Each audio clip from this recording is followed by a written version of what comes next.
তীব্র গরমে সরকার স্কুলে ক্লাসের সময় বদলানোর নির্দেশ দিয়েছে, কিন্তু অনেক স্কুলেই প্রাথমিক থেকে দ্বাদশ শ্রেণী একসঙ্গে থাকায় সময় পরিবর্তন করা সম্ভব নয় বলেও জানালো স্কুল কর্তৃপক্ষ।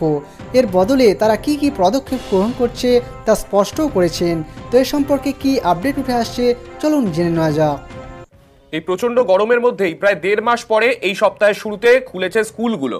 এবার সেই স্কুলগুলোর মধ্যে যে খুদেদেরকে যেতে হচ্ছে তাদের তো একেবারে এই গরমে অবস্থা খারাপ, আর তার জন্যই এই গরমের জেরে স্কুলের সময় বদলানোর অনুমতি।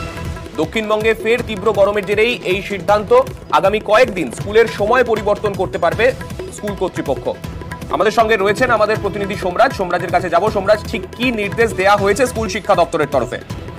দেখো, রাজ্য স্কুল শিক্ষা দপ্তরের তরফে কিছুক্ষণ আগে একটি অ্যাডভাইজারি জারি করা হয়েছে মধ্য শিক্ষা পর্ষদ ও প্রাথমিক শিক্ষা পর্ষদকে, এবং সেখানে জানানো হয়েছে যে আগামী কয়েকদিন স্কুলগুলি তাদের সময় বদল করতে পারে। অত্যাধিক তাপপ্রবাহের কারণে সেই সময় বদলানোর অনুমতি দেওয়া হলেও কিভাবে সেই সময় বদল হবে তা ঠিক করবেন সংশ্লিষ্ট স্কুল কর্তৃপক্ষই অভিভাবিকাদের সঙ্গে কথা বলে। তবে সেক্ষেত্রে মাথায় রাখতে হবে মিড ডে মিল বা স্কুলের সামগ্রিক পঠন পাঠনে যাতে কোনোরূপ ব্যাহত বা সমস্যা না হয় সেটা মাথায় রেখে স্কুলগুলি সময়সীমা বদল করতে পারবে।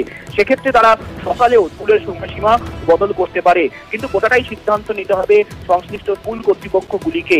পাশাপাশি প্রাথমিক শিক্ষা পর্ষদের সভাপতিকে বলা হয়েছে যে প্রাথমিক স্কুলগুলি খোলা থাকবে না কি হবে, সেক্ষেত্রে প্রাথমিক শিক্ষা পর্ষদকে চূড়ান্ত সিদ্ধান্ত নিতে হবে।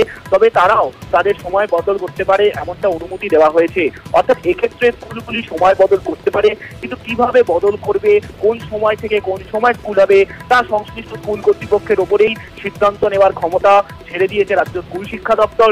মধ্য শিক্ষা পর্ষদ ও প্রাথমিক শিক্ষা পর্ষদকে নির্দেশ দেওয়া হয়েছে যাতে তারা অবিলম্বে এই নির্দেশ রাজ্য জুড়ে সব পর্ষদ অনুমোদিত স্কুল এবং প্রাথমিক স্কুলগুলিতে তারা পাঠিয়ে দেয়, এবং আগামীকাল থেকেই যাতে এই নির্দেশিকা মেনে স্কুলগুলি পরিচালিত হয়। বেশ, সমস্ত রকম গুরুত্বপূর্ণ শিক্ষণীয় খবরাখবর সবার আগে জানতে অবশ্যই আমাদের চ্যানেলটিকে সাবস্ক্রাইব করে রাখুন।